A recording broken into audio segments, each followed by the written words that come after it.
Hi hello welcome back to my channel.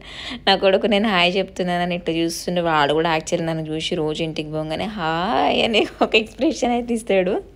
ఎంత మంచిగా అనిపిస్తుంది కదా. నేను వర్క్ నుంచి ఇంటికి వెళ్ళేసరికి వాడు అట్లా ఎక్స్ప్రెషన్ ఇచ్చి హాయ్ అని మంచిగా చెప్తాడు అనమాట. సో సరే, ఇప్పుడైతే మనము పాన్ పెట్టేసుకున్నాము.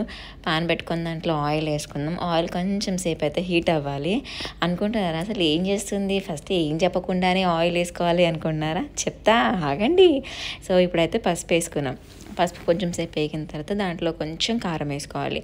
మీకు అర్థమై ఉండాలి నేను ఏం చేస్తున్నానో. ఇప్పుడైతే ఆయిల్లో పసుపు వేసింది, కారం వేసింది, ఉప్పు కూడా వేసింది. ఇప్పుడు ఏం వేస్తుంది నెక్స్ట్ అని మీకు అర్థమైపోవాలి.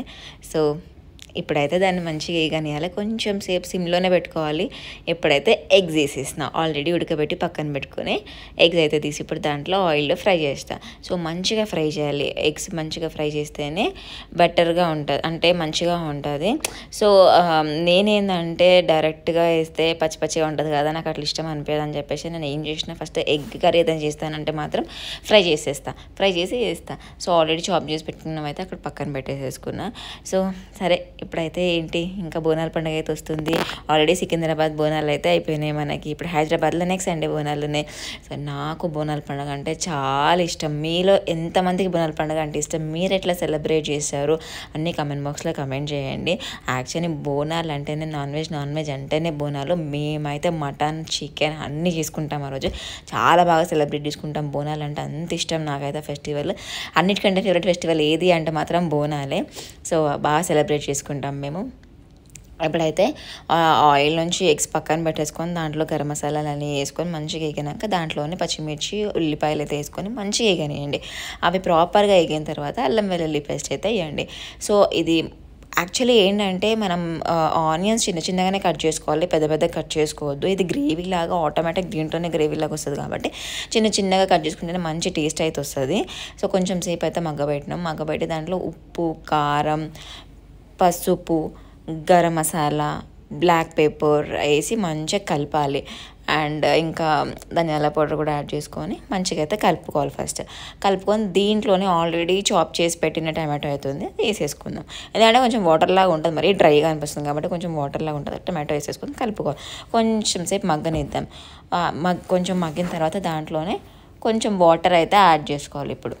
సో వాటర్ అయితే యాడ్ చేసుకున్నాను. ఇప్పుడు నేను మంచిగా కలిపేసుకొని కొంచెం సేపు ఉడకబెట్టుకుందాం. ప్రాపర్గా కలుపుకొని మనకి ఏంటంటే ఇది ఆయిల్ అంతా పైకి వచ్చేసేయాలి. అప్పటిదాకా మంచిగా ఉడకబెట్టుకుంటే మంచి టేస్ట్ వస్తుంది. ఎందుకంటే గ్రేవీ కదా. సో నేను ఇంకా ఏది పల్లీలు నువ్వులు అట్లాంటిది ఏది యాడ్ చేయకుండా డైరెక్ట్ ఓన్లీ ఆనియన్ ఇంకా టమాటోతోనే దాన్ని గ్రేవీ లాగా చేస్తున్నా. సో ఇదైతే ఇంకా ఆల్రెడీ ఫ్రై చేసి పెట్టుకున్న ఎగ్స్ అయితే పక్కన కట్ చేసి పెట్టుకున్నా. నాకు హోల్ ఎగ్ వేసి ఇష్టం అనిపించింది, మళ్ళీ ఆ ఫ్లేవర్ అంతా అందులో పోదు కదా, అందుకే. సో నేనైతే పెద్ద కస్టమైజ్ అనుకోండి. అంటే నాకు కొంచెం ఫుడ్లో చాలా లైక్ ఎక్కువ కథలు పడతా అంటారు మా ఇంట్లో కూడా. చాలా వయ్యారం పడతావు ఫుడ్లో, నకరాలు చేస్తావు అని చెప్పి మా మమ్మీ తిడుతుంటాను మరి చిన్నప్పుడు నేను అంతే అనుకోండి. సో ఇట్లా మంచిగా అబ్జర్వ్ అవుతుంది కాబట్టి ఆ కర్రీ టేస్ట్ ఆ ఎగ్ పడితే తినాలనిపిస్తుంది. సో పైన అయితే కసూరి మేతి వేసుకుందాం. కసూరి మేతి కొంచెం వేసుకోవాలి, ఎక్కువ వేసుకుంటే మళ్ళీ చేదు అయిపోతుంది. ఒక పక్కన అయితే రైస్ కుక్ అయిపోయింది. మా బాబుకి అయితే ఇంకా ఉగ్గు పెడదామని చెప్పేసి అయితే ఉగ్గు పెట్టేసిన పక్కన కూడా. సో ఎట్ టైం ఇంకా వాడు మళ్ళీ ఏడుస్తాడు, లేట్ అయిపోతుంది అని చెప్పేసి ఫాస్ట్గా అయితే పని చేసేసుకోవాలి. నేను ఇప్పుడు మళ్ళీ వాడిని పడుకోబెట్టాలి, తినిపించాలి కూడా కదా. పిల్లలు ఉంటే కొంచెం కష్టమేనండి. పని చేసుకోవాలి, వంట చేసుకోవాలి, అన్నీ హ్యాండిల్ చేసుకోవడం కొంచెం కష్టం అయిపోతుంది. స్మెల్ అయితే మస్తు వస్తుంది.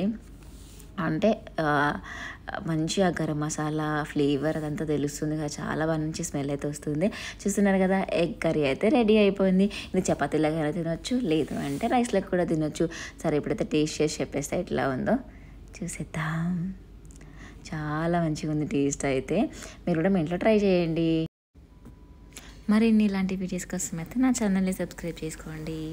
ఉంటా మరి, మళ్ళీ కొత్త ఎపిసోడ్ అయితే మళ్ళీ మీ ముందుకు వస్తా. ఏదైనా ఉంటే కమెంట్ బాక్స్లో కమెంట్ చేయండి. కమెంట్లో రండి, మాట్లాడుకుందాం.